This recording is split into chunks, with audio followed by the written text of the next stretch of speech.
plan on starting from the person with the most defined stronghold. So let's go to the library.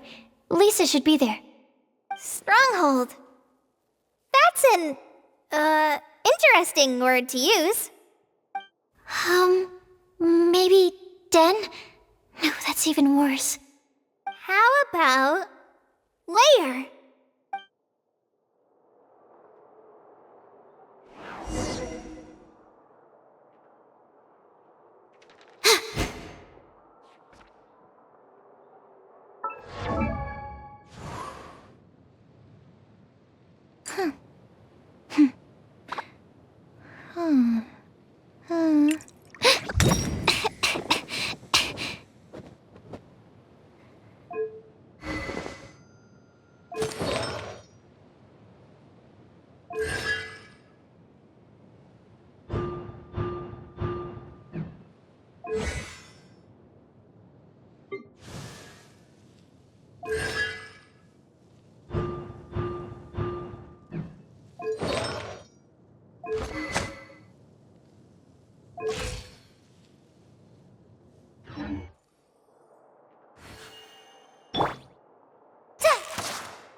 Here we are, Lisa's lair.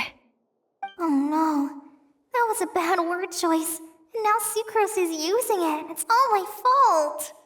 Lisa, might I ask if... Huh?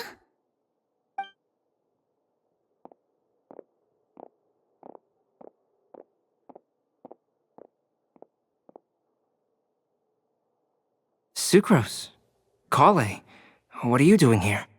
I can only sucrose that they were Kale-ing on someone. At least that's as far as I know. Oh, please, just stop it with these puns.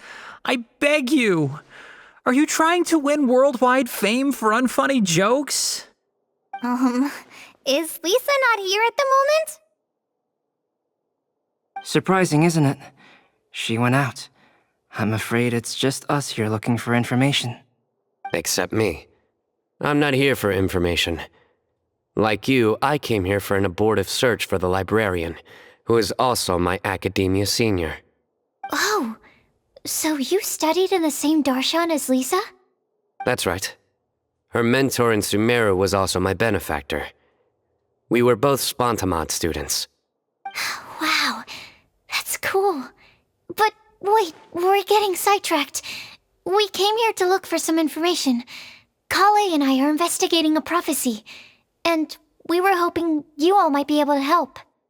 Oh? What sort of prophecy?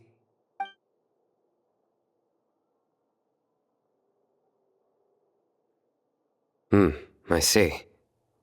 You want to ask them about the flower that is not of this world, and me about the one who would never lie. But there's no rush. You don't need to answer right away. We're just here to tell you about the situation. You can take your time to think it over and submit any thoughts you have in written form to the Sucrose mailbox. The Sucrose mailbox?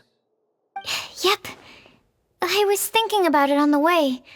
And although they seem like trick questions, there's a lot to mull over once you get down to the details. A quick answer off the top of your head might not go into enough depth.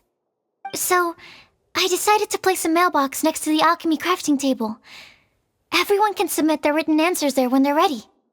We don't have to call it the Sucrose mailbox, though. It could just as well be called the Sucrose and Kale mailbox. Or even the Sucrose, Kale, Traveler, and Paimon mailbox. I think in this case, we can just go with your quick answer off the top of your head. Sounds like a good solution. Certainly more reliable than verbal discussion alone. Agreed. Certainly when it comes to discerning whether someone is a liar or not, you cannot simply take them at their word. Understood. Once we've had a look into it, we'll place our replies into your mailbox. Thank you all so much. Okay, let's tick them off the list and carry on working our way down. Already done.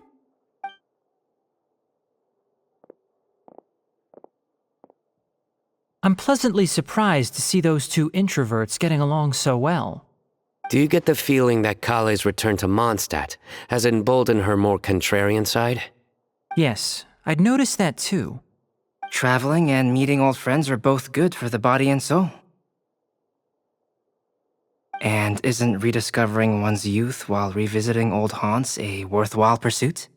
When I first met Kale, she'd never known happiness or youth. But things are different now. Her Elazar being cured was a huge milestone in her life. Kale is a very sensitive and introverted child. I'm sure you must have noticed that too, Albedo. From the time she's been in my care, I've observed that she's actually a very lively character by nature. But she had a very rough start in life, and it changed her.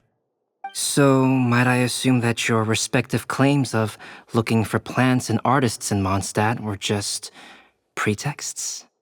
I wouldn't say that.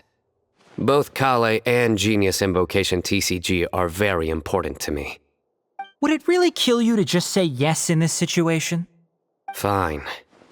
Yes, we came out of concern for Kale. She's been back to Mondstadt of her own accord several times, but it has led to no significant improvement in her mood. Well, it won't hurt to give her some more time. I believe that Sucrose might be able to help her. Sounds like an extension of your own self-confidence as her teacher. You could say that. In a similar vein, I've heard that Sumeru scholars often build their social relationships based on their academic ones. Is that true? I suppose it might look like that from your perspective. Sumeru society is something of a special case. The reason it is known as the City of Learning is because all of its resources are in some way linked to academia. As such, academic resources equate to social capital. It is not unheard of, for example, for people to build a family in order to pursue further studies. But the relationship between the three of us is not an academic one turned social. We've never even worked on a paper together for starters. Oh, so the academic paper is the nexus of the academic family. Interesting. I would think of us more as siblings. An equal and pure relationship, unaffected by academic considerations. As much as I'd prefer not to admit it, that statement is not inaccurate. I can understand that position. I have a younger sister myself, and it's only natural for me to be protective of her. What you described fits the idea of a city of learning, as I imagine it. The family is where all social relationships intersect. As such, a family founded on common goals may actually be more stable. By the way, who's the eldest between you? Let's not go down this rabbit hole, please. In terms of age, I'm the eldest, of course. He just doesn't want to admit it. But your mental age is younger than that. I dare say even by enough to be the youngest sibling. Perhaps I could bring Kale into this happy family to be your elder sister. No. You will never see me admit to being the youngest sibling. Except perhaps as a last-ditch effort to turn the tables in a game of cards.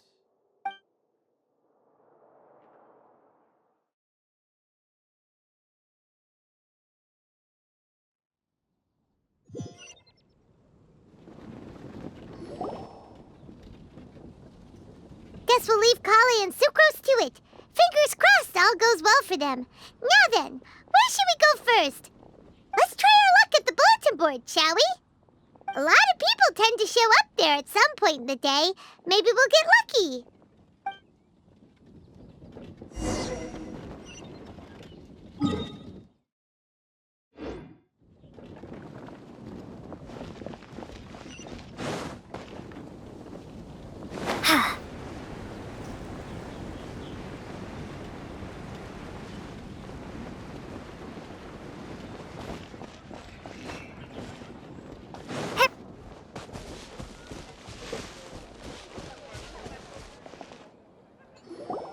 Nice! Just as we hoped! There's a load of people here. Huh? Even Lisa's here. Hey there, Traveler in Paimon. It's been a while. How have you been? doing pretty well. You look surprised, cuties. Is it because of me? Teacher is not at the usual place. Oh, please. It's not as if I'm glued to my chair. I like to get out for a little fresh air every once in a while. Mika's here today, so I thought it'd be a good time to introduce him to Bennett and Razor. They're all out and about quite often, so it's helpful for them to get to know one another. Hello, everyone. My name is Mika. I look forward to working with you. No need to be so formal. We've known them for ages.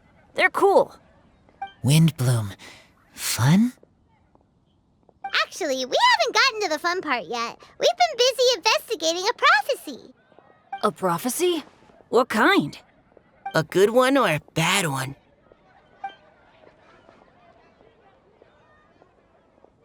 Gosh, that all sounds quite fascinating. I can't believe I made it onto your list of names. You really think I'll be able to help? Believe in yourself. Right. Believe in yourself. You're a first-rate adventurer, Bennett. Okay, then in that case, I'll step up and present my thoughts on the matter. Except I forgot I'm not really good at organizing my thoughts. Oops. Oh, there's no need to tell us all of your thoughts right here and now. Sucro said she'll put a mailbox next to the crafting bench, so you can just write down your thoughts when they come to you, and drop them there. A meticulous and efficient plan. Yep, that sounds like sucrose. I will think also. Give me some time. You still have other people on your list that you need to go see, right? We should leave you to it. Don't worry about us. We'll drop off our letters at the mailbox as soon as we're done. Okay, bye for now. Let's head over to Star Snatch Cliff next. Maybe we'll be able to find some people there. And even if we don't find any familiar faces, you can see really far from up at the top. Maybe we can find people that way. Aw, you're working so hard. Do be sure to get some rest when you can. If you get tired, you know you're always welcome to visit me for a break and a cup of tea.